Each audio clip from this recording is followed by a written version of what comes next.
Hi everyone, Senator Jason Rarick here at the Capitol.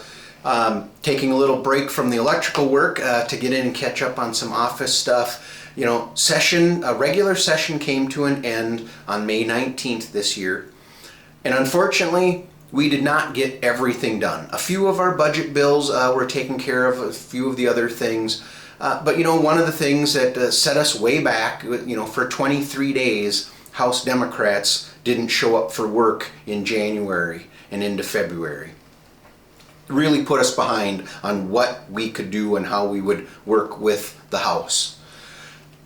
We did continue to have negotiations. Unfortunately, it wasn't out in the public like I think people would expect.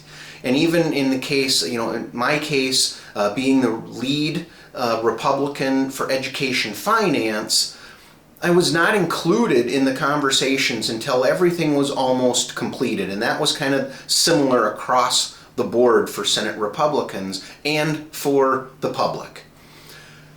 So when we had our one-day special session, it was a little tough. We were not doing what the public would expect. And I struggled with the concept, should I be voting to suspend the rules and do this in one day or not? In the end, I didn't think anything was going to change if we didn't suspend the rules and took 3 or 4 days rather than doing it in one day.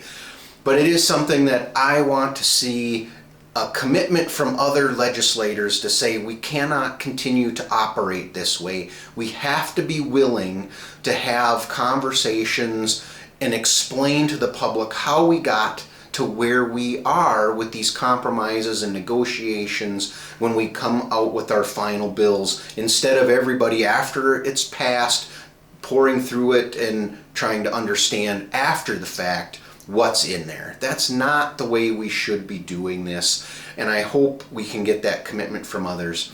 You know, we did pass a budget between regular session and our special session, so there were no government shutdowns, anything like that. But probably my biggest disappointment in it is the fact that the governor insisted that state agencies would see operating increases. So over $700 million in increases over the next 2 bienniums to state government, while we're facing a $6 billion deficit and looking at having to make cuts.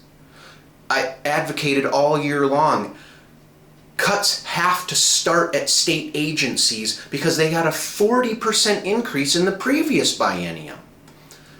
Minnesota businesses, no one saw increases like that. And so as we look to tighten our belts, it just did not seem right that state agencies shouldn't be the first in line having to tighten their belts. But that's not what the governor would allow. He insisted to get any kind of a deal done that they would need their operating increases. That is something we absolutely must look at as we start looking into the future, facing the $6 billion deficit.